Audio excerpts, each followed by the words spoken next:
Assalamualaikum warahmatullahi wabarakatuh. Kepada yang terhormat Bapak Dr. Hendes Maftuhin MSI dan Bapak Abdul Aziz SPD MPD selaku dosen mata kuliah Pendidikan Kewarganegaraan dan teman-teman yang saya banggakan. Perkenalkan, nama saya Nadira Safira, NIM 2000605 dari kelas 1A Pendidikan Ilmu Pengetahuan Sosial. Di sini saya ingin mempresentasikan soal yang sudah diberikan oleh Bapak Dr. Hendes Maftuhin MSI dan Bapak Abdul Aziz SPD MPD. Pada saat ini, di mana Indonesia memasuki era modern yang ditandai dengan derasnya arus globalisasi dan kemajuan teknologi, Indonesia menghadapi tantangan yang besar dalam hal kesadaran berbangsa dan bernegara. Masuknya kebudayaan asing yang terfasilitasi dengan media dan teknologi internet dapat secara bebas leluasa hadir di tengah-tengah masyarakat kita dan berpotensi mendominasi serta mempengaruhi kebudayaan lokal. Ditambah lagi dengan permasalahan-permasalahan negara lainnya yang mengancam kedaulatan bangsa, seperti munculnya ideologi yang berseberangan dengan ideologi negara, terorisme, radikalisme, serta konflik sosial berbasis suku, ras, dan agama. Permasalahan-permasalahan tersebut menjelaskan bahwa Indonesia sedang menghadapi tantangan yang serius terkait dengan nasionalisme.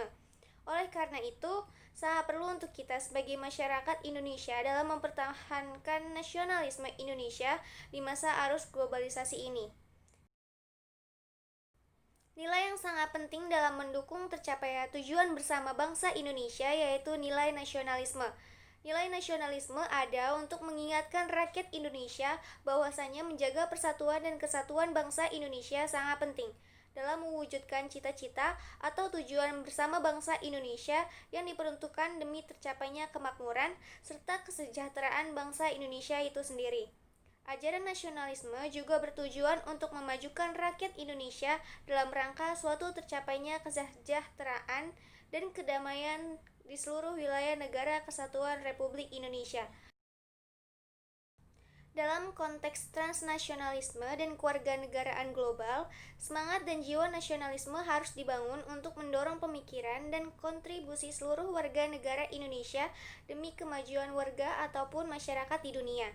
Karena semangat dan jiwa nasionalisme merupakan akar dari berbagai macam budaya dan nilai-nilai yang ada di dalam jati diri bangsa Indonesia.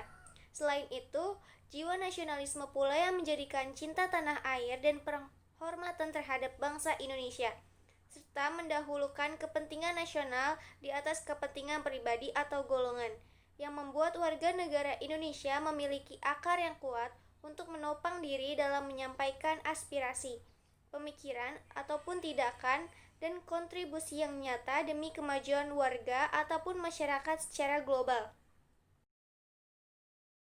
Pada masa kemerdekaan, nasionalisme di Indonesia dibungkus oleh perasaan tertindas sebagai bangsa terjajah. Suka tidak suka, perasaan tersebut mampu menghapuskan berbagai perbedaan menjadi kekuatan terbesar untuk mengusir penjajah. Selain itu, keinginan untuk hidup bersama dalam tatanan yang lebih teratur secara sosial dan politik merupakan modal dasar diperjuangkannya bentuk negara merdeka dan berdaulat.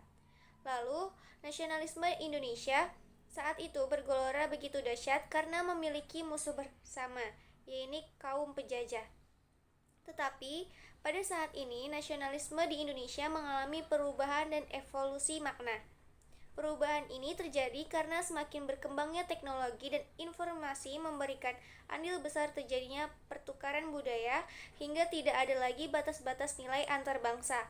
Bagi generasi milenial saat ini, nasionalisme bukan lagi soal perang dengan Belanda, Jepang, atau negara penjajah lainnya. Mereka adalah kaum rasional. Oleh karenanya, narasi nasionalisme yang mereka anut adalah narasi nasionalisme yang rasional. Itu karena batas-batas nilai antar bangsa yang semakin menipis disebabkan teknologi informasi, sehingga memungkinkan generasi milenial mudah mengkonsumsi informasi, budaya, gaya hidup, dan tren yang bukan dari negara asalnya, yang pada akhirnya juga merubah sudut pandang dan pola pikirnya. Menurut saya, sangat tidak bisa apabila Indonesia mengadopsi kewarganegaraan ganda, karena untuk mengadopsi kebijakan tersebut masih banyak yang harus dipertimbangkan. Bukan hanya sistem hukumnya saja, tetapi juga sistem sosial politik masyarakat Indonesia. Sistem kewarganegaraan ganda dianggap dapat dimanfaatkan oleh orang-orang yang selama ini ingin memisahkan salah satu wilayah Negara Kesatuan Republik Indonesia dan juga dapat dimanfaatkan untuk kepentingan pribadi setiap individu. Masih banyak warga negara Indonesia yang merasa tidak mendapat perlakuan adil dari negara. Dengan alasan diperlakukan tak adil tersebut, bisa saja mereka merangkap kewarganegaraan lalu menjual informasi rahasia kepada negaranya yang lain. Kebijakan itu juga akan menimbulkan masalah hukum yang pelik ketika warga negara dengan dui kewarganegaraan atau kewarganegaraan ganda terlibat tindak pidana lintas negara seperti terorisme.